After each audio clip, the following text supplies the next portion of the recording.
You know how it is. You go out looking for Silurian crinoids and instead you find evidence for a sort of Sargasso Sea-like floating pelagic seaweed-dominated ecosystem living way up above them 425 million years ago. What can you do except go and make a video on it?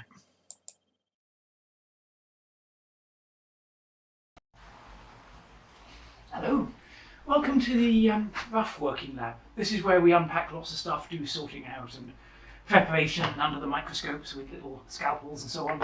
It's also where most of our library is, so yeah, I hope the floorboards are quite strong.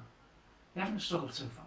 Anyway, I did warn you that after that video on the possible new species of crinoid, that we felt like sorting out all of our Silurian crinoids. So we've done a bit of that, and we now have 3 boxes of them rather than scattered all over the place. And there are actually some quite nice bits of material. This is a nautiloid with microcrinoids on it. And there's one that I've just been working on recently with the latexing, but this is a complete calyx in here with little spines all over it.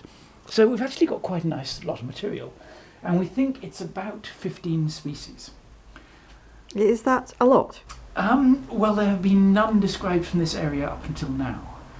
Not all of them are new necessarily, they might be from other places, but they are not known from this area in these offshore, deeper water mudstones in the Silurian, which are mostly full of graptolites. So ideally, of course, in order to write this up, which is where we're going with it, we need lots of material, and you need perfect specimens that show all the details you want to see. And usually it's always some little bits of information aren't there. So what you need to do in that case is go back and find some more. There's one site in particular, which is the one where this little spiky crinoid came from, and 3 or 4 others, that we found on I think a couple of occasions a tiny little thin bed which was full of bits of crinoid, and never found any others. But we're going to go back and see if we can get any more. It turns out that in a few years this place has got a little bit overgrown. What used to be lovely clean expanses of rock are now covered by moss and trees and brambles and all sorts of goodies, and as a result it's quite hard to find things. When you're searching for a crinoid in a haystack, it must be tempting to go straight up to the outcrop and start hammering, but that's actually not the best approach. When you're looking for things that might occur in one small area, the way to go is to look through the scree. There's all this loose rock with lots of exposed surfaces for you to look for, and then if you can find those first little traces of them, you can trace them back up to the outcrop and have a much higher chance of being able to find where they're actually coming from. Nonetheless, we failed. After about an hour we found a couple of nautiloids, some graptolite fragments, a tiny little bivalve shell, but not a single trace of a crinoid. Then some things did start turning up. So Lucy found a little patch of scree which contained strange little oddities, little blobs of organic material apparently. One slightly strange thing is that alongside these little dark lines, which are maybe only 1 millimetre wide at most, we started to find lots of other things, so much higher abundance of the little nautiloids and lots of little tiny bivalve mollusks, little shells. Some of these are quite familiar things, like Slava interrupta, which is an odd species that turns up mostly in these very deep water graptolitic mudstones in which there's virtually nothing living on the sea floor. And it's often been suggested to have been floating, so attached to seaweed or something like that in the surface water. So what are those little grey lines? One thing we can say immediately is that they are very, very common. Once you start to see them and you get the light right, they're incredibly abundant. In some cases they're covering entire bedding surfaces, and then the next and the next.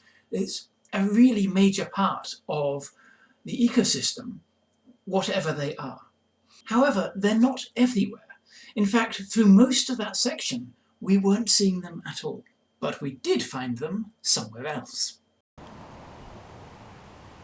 So this is part of a section that we've been to before and have actually found crinoids in a different part of it, but we'd never looked in these outcrops before. It's all in the middle Silurian. There aren't many graptolites, so finding an exact age is quite tricky. And Lucy's been having a look through this little bit of scree here, And what have you found? Well, a few little black blobs and little black stringy things and some graptolites, and there is a little black stringy thing, which I think is worth taking home and putting under the microscope. We can do that. Indeed, interesting. Yeah, so do you know what these things are? Well, not little black stringy things. We'll see if there's any structure under the microscope. They might be bits of algae. Yeah. Maybe. That would be interesting. It would. So where do you think these are coming from? So Well, I was finding it there, and so it's probably falling out there.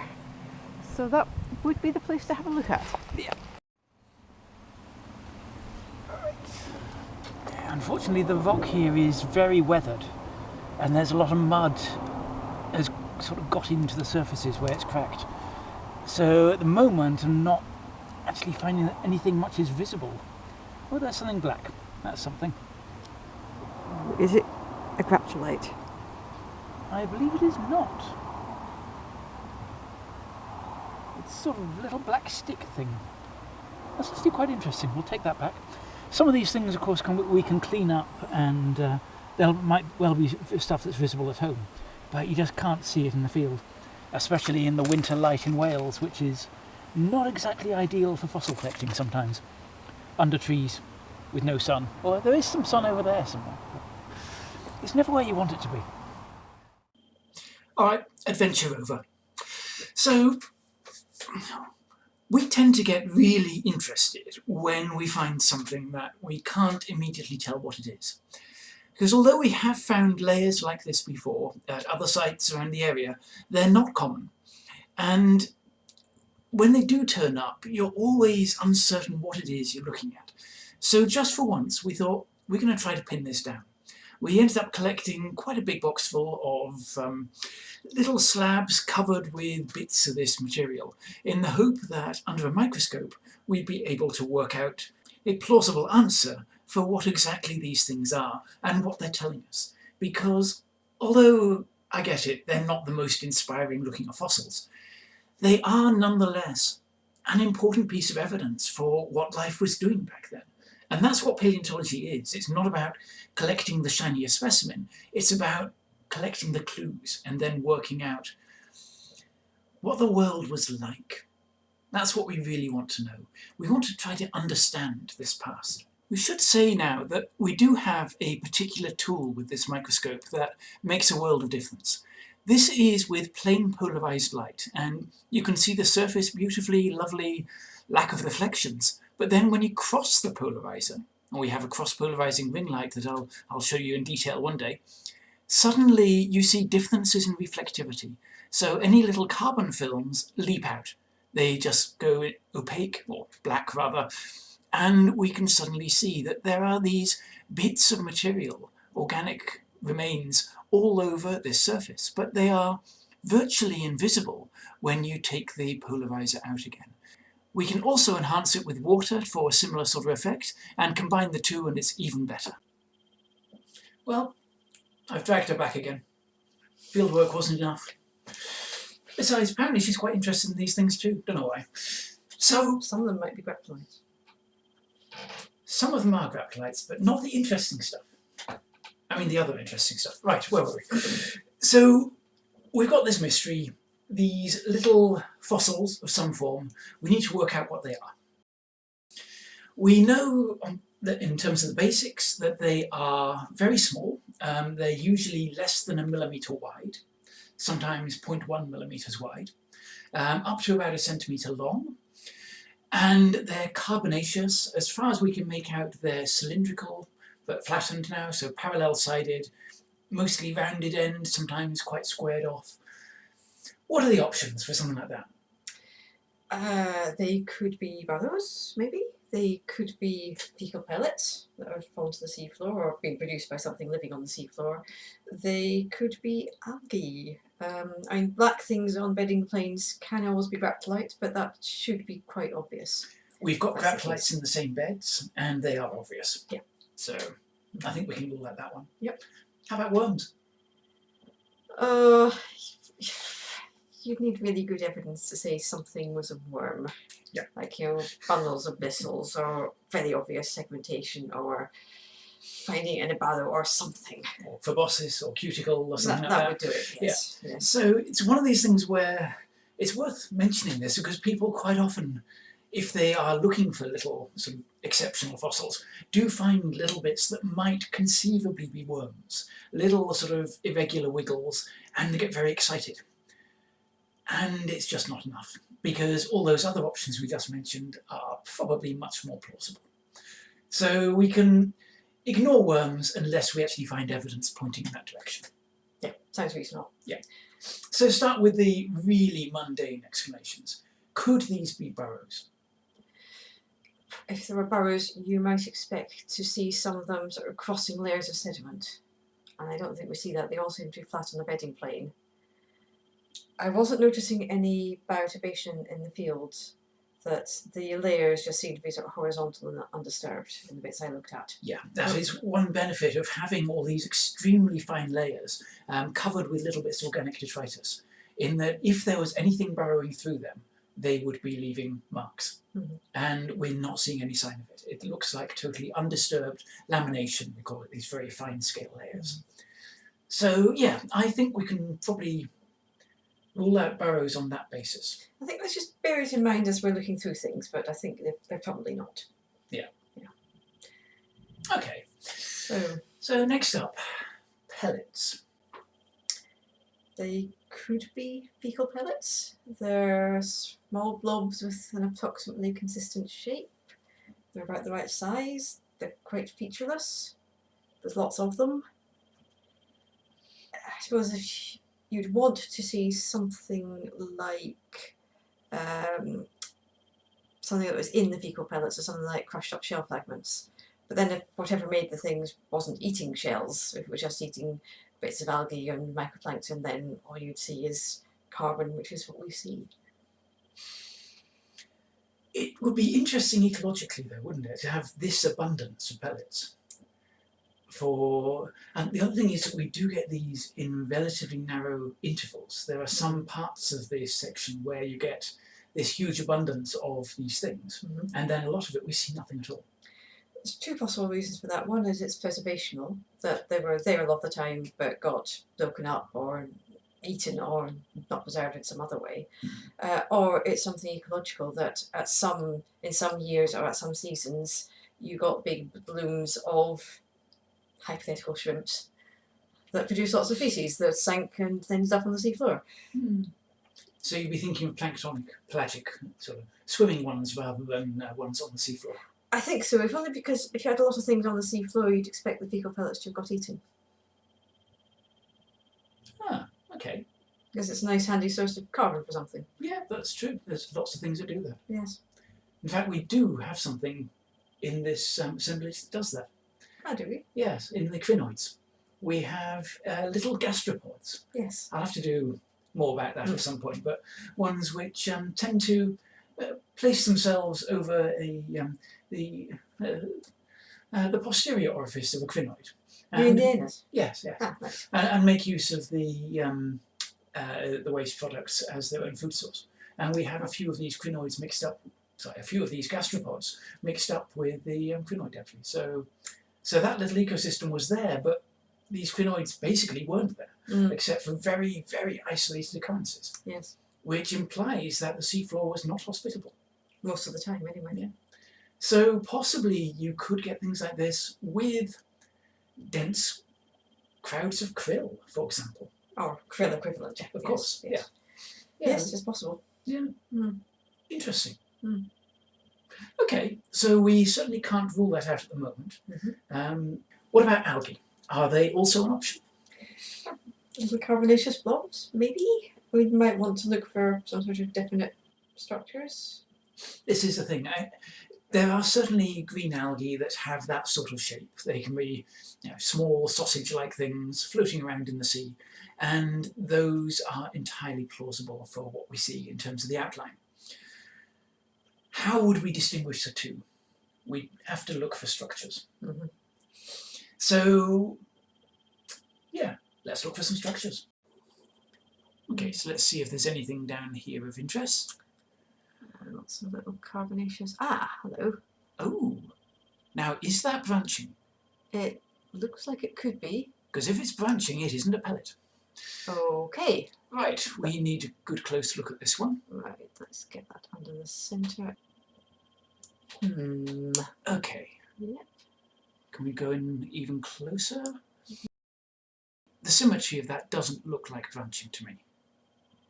No, it doesn't, does it? That looks like the one coming down to the lower right is actually overlying it slightly. Yeah, that's annoying. Scrap that one. Oh well, back to the drawing board. Okay, let's go in even closer, just see what it's made of. Good. And Okay. it's a bit floppy at the edge, isn't it? It's quite an irregular outline. Hmm. And just on the right edge, there seem to be some little transverse lines. They're not very strong. Okay, you're not talking about the fibre that's overlying there, right? No, next to them, yeah. Just above it. Sort of pale lines. Well, pale and dark alternating. Yes. Yeah.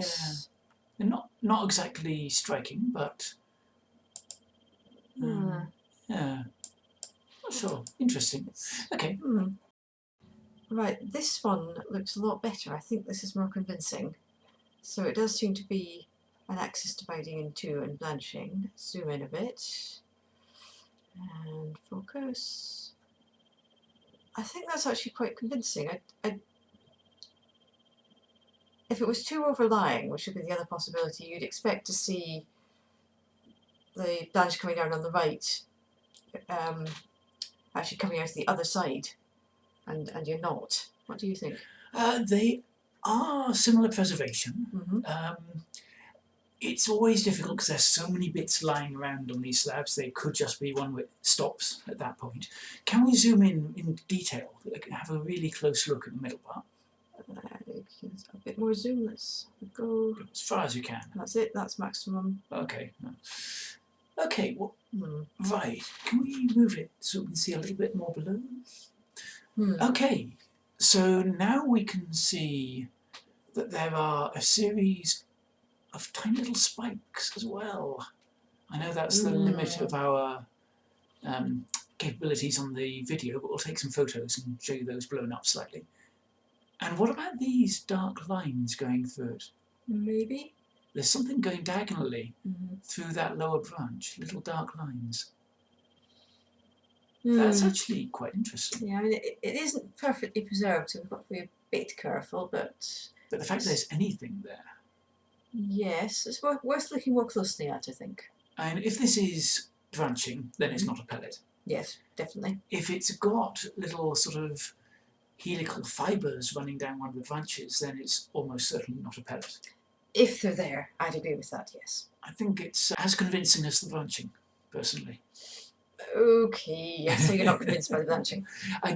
It's just difficult to be 100% sure because it does look like this branch coming down in the middle is slightly darker than the one going across. I think the one going across is just a little bit variable. Yeah. Because the bit that's definitely joined onto it is the same sort of colour. Yeah, more or less. I think it's a tricky one. But this is promising in that we can potentially see some structures in here as well that you wouldn't necessarily expect to see in a pellet. So I think we need to look at a few more specimens. Yeah, let's carry on. Right. Alright, what have you got here? I think this bit shows that these are flat sheets rather than 3D structures. Let me zoom in on this black one here. And get a little bit closer, and I think you can see it's got these sort of transverse black lines across. There's one very clear near the bottom of it, and one slightly less clear near the top. Wiggly. Yeah. Like creases. They could be creases, in which case, if it's a crease, it's a flat sheet. Yeah. So that would fit with alga rather than fecal pellet. Or if it's some sort of structure, again, it's much more likely to be alga than fecal pellet. Yeah, yeah. So if it's by flat sheet, we mean possibly surrounding the soft bits inside. So it might be cylindrical, but it's still, it can be squished and creased when it's flattened. Yes. Yeah, okay. A cylinder of carbon, in effect. Interesting. Yeah, yes. That's certainly something. Okay, yeah. There was another bit further below it. I want to go and Yes. find that. Let me zoom out again. And See how many bits of this stuff there are all over the surfaces. there is a huge amount of, well, if it's algal, we call it gubbins. I'm not sure what the word is if it's fecal. Yeah, these bits. That was the one, wasn't it? Right, let's zoom in. And focus. Okay. Okay, now this one almost looks like it's segmented is the wrong word, but you can see there are transverse blocks to it. So 1, 2, 3, 4, 5, maybe 6. Yeah, it's got a very lumpy edge anyway. And they match up on either side. Yes. They seem to be divided into these structures along the length of it. Okay, so what do you think that means? Again, it's probably not going to be, well, it's certainly not pellet of something like arthropod, you wouldn't think. But let's see if you zoom in closer. Let's see if there's anything else there. There we go. Okay. And what I'm looking for are very fine black lines or clear edges. So this central sort of segment, for want of a better word, does seem to have a margin that you can trace some way across it. Ooh, the eye of faith is always a bit of a problem in these things. Yeah. I can see what you mean, but It's I might just be fooling myself. It's got an indentation on the edge, Yes. which is quite a sharp indentation. Yes. That's not what you'd expect for a pellet either. Even something from a sort of segmented body plan. Yes, that's true. Okay, what's going on at that end? Here it's sort of falling apart a little bit. Yes. But again, I can see that there's sort of some transverse lines and structures through there, particularly right at the end. Very fine lines can cross in places. Oh, I see what you mean. Yeah. Yes. One anyway. Yeah.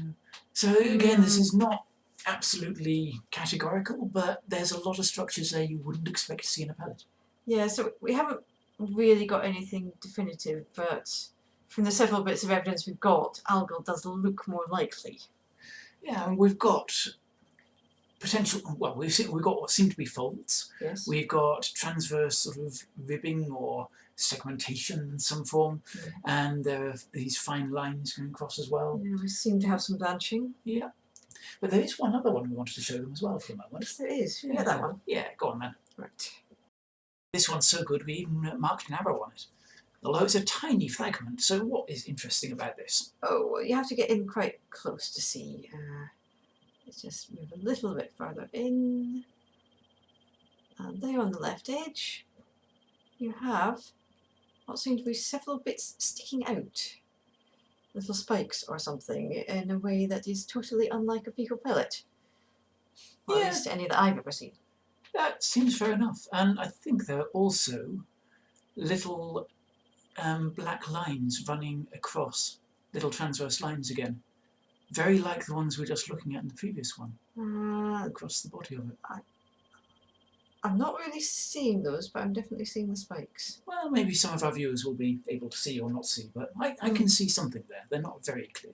Yeah. But yeah, spikes is always a good one. Yes. Yes, that is quite plausible for alga. Yeah. Yes, it's a little bit frustrating, this material. It's just not quite good enough, but almost. Well, we have only had it about a day, and we've been sort of, and we can spend a lot more time trying to find better examples. Yes. But even with that, what we've got is something that seems to have spikes, can be folded, can possibly have these fine transverse annulations, possibly these larger segmentation-like structure. None of these things fit with pellet. No. It's also not made of sediment, so it's all carbonaceous as far as we can make out, which means that it's quite a rich food source that it's eating if it was a pellet, Yes. which is possible, but does mean that it would have to be an awful lot of nutrients being recycled in that process. So I think all in all, and based on the distribution of these things as well, the way they fragment into particular layers, or they're sort of being winnowed in some layers, you get dense bedding planes covered with them in others. It all looks very hard to avoid the implication these are algae. I think I go with that. With perhaps a question mark on alga, just to be on the safe side. Yeah. Okay. So these things are potentially algae. Yes. They are associated in the same beds with these tiny little bivalves that we've been finding. And nautiloids. And nautiloids. And actually higher levels of graptolites as well. Yes, we were finding them in the same beds, weren't we? We were, yeah. And all of these things you would expect to be preservable pretty much everywhere through the section. But we just weren't seeing them. I mean, graptolites you can get in huge abundance. Nautiloids have got a nice thick mineralized skeleton. Even the bivalves, they might have had a thin skeleton, but it's still mineral, so it should have been quite preservable. Yeah, absolutely. Yeah. And some of these bivalves have been claimed before to be pelagic. Yes. They've been meant to be attached to floating algae because they otherwise occur in sediments where there's no evidence of anything else being able to live there. So extremely low oxygen, something which is difficult to explain unless it's fallen in from above. It would make a lot of sense because we're not seeing any sign that anything's living on the seafloor, No, apart from the crinoids. which we'll come back to in a second, yeah. So yeah, it looks like we've got actually quite a thriving ecosystem up here, which is interesting because, of course, there are modern equivalents today. Yes. The Sargasso Sea is the famous one, where you get vast rafts of floating algae, which then hosts an entire ecosystem, including things like the weedy sea dragon, that are actually adapted and have evolved in that habitat. So it can be quite an extensive habitat. Yes. And we've seen this elsewhere. There's another site, slightly different age, a few miles away, where we get the same thing again. And we quite often get these carbonaceous governs on bedding surfaces that we sort of look at and go, could it be alga? Could it be a bit of arthropoid cuticle? Is it just random? Yeah. So yeah, it's possible there's quite a lot of this stuff, and most of the time it's not well enough preserved to recognise it. Yeah, I think that's fair. So where does that leave the crinoids? Well, they weren't there most of the time, were they? We've only really found that one bed of them at that site.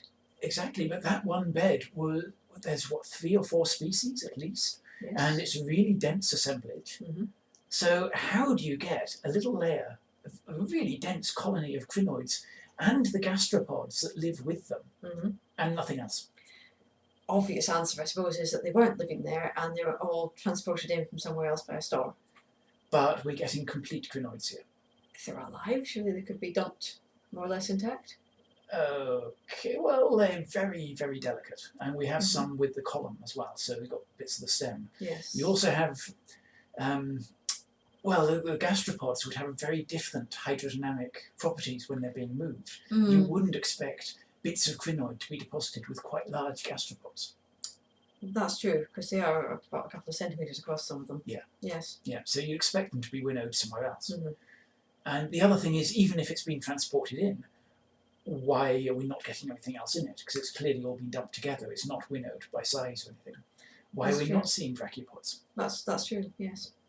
So it looks to me like this is a highly specialist little ecosystem which could only very occasionally colonise the seafloor under these conditions. Maybe the oxygen levels got a little bit higher for some reason. But when they did, they all managed to get there. Gastropods, multiple species of crinoids. And we can even say that these crinoids were not floating things as well. They weren't coming down from above because we have some of the holdfasts. Could the holdfasts have been attached to floating seaweed? Possibly, but it would have to be much larger seaweed than anything that we've seen. Ah, but in that case we might expect to find more of the holdfasts, and we wouldn't expect to find them with the crinoids, necessarily. And we would expect to find them with the seaweed. Which we don't. Yeah. Yeah. They are apparently completely mutually exclusive populations. So where you have the seaweed, you have no crinoids. Where you have the crinoids, no seaweed. Yeah. So it looks like these are 2 completely separate ecosystems, preserved in the same beds, in which you have to try to disentangle the environmental preferences and so on. But it leaves open this question of how do these crinoids find the right conditions? Are they producing thousands of larvae, which any time the conditions are right, they just settle and take over? That's the usual strategy, isn't it, for main things? It is, yeah. And things, well, larvae can last in the plankton for quite a long time before they find somewhere good, so it's And possible. it may be that the larvae are being triggered by particular clues in the environmental chemistry or something like that. Mm. And I'm reminded actually there's a little shore bug, Oh yes. one of the modern family Saldidae, Mhm. which I've never found, but it lives in a fairly specific habitat. So you need peat hags on high moorland, about at least 10 feet deep, around sort of semi-permanent pools. Okay, that's a bit limited, isn't it? It is. But anywhere you find that habitat in the UK, you've got a high chance of finding it. But it manages to find these isolated little habitats across different mountain ranges, across England, Scotland, Wales. But most of the time you'll never see it. It's only there that you find it. But then they disperse and by flying, and eventually they'll find the right habitat and colonise that as well. So it may be that the crinoids are doing something similar. There's some clue in the environmental chemistry that encourages the larvae to settle when the conditions are right. Mm-hmm. In which case we ought to find these assemblages somewhere else. We do find these little pockets of crinoids. Yes. This is the whole reason that we've got 15 species of them. Well, that's the point. We've got 15 species of crinoid. We haven't got the same 4 popping up again and again, have we? Well, when we have them of the same age, we do. Okay. But the other ones are different ages. Evolution is also a thing. Yes. But this is something we're going to have to get into in detail, and then also look at the isolated ossicles, try to work out if there's patterns there that we're not seeing with the whole animals. So what you're saying is we might need to do some more field work Oh yeah, in November. Probably December too, and January. It's Wales, it's bound to be lovely. Oh yes, it's always sunny in Wales. Absolutely. Except for the fact that you can probably now tell it's getting dark out there. So maybe we should wrap this one up and move on to something else. In fact, we have a bit of a milestone in this channel to report, so we'll probably, hopefully tomorrow even, but soon we'll do a little sort of interlude one, which is very informal bit of chat about how it's going. And thank you all once again for tuning in and for supporting this channel with all your comments and your likes and subscriptions and all the rest of it. And it's just really lovely to have so many people appreciating it. And we'll look forward to seeing you again.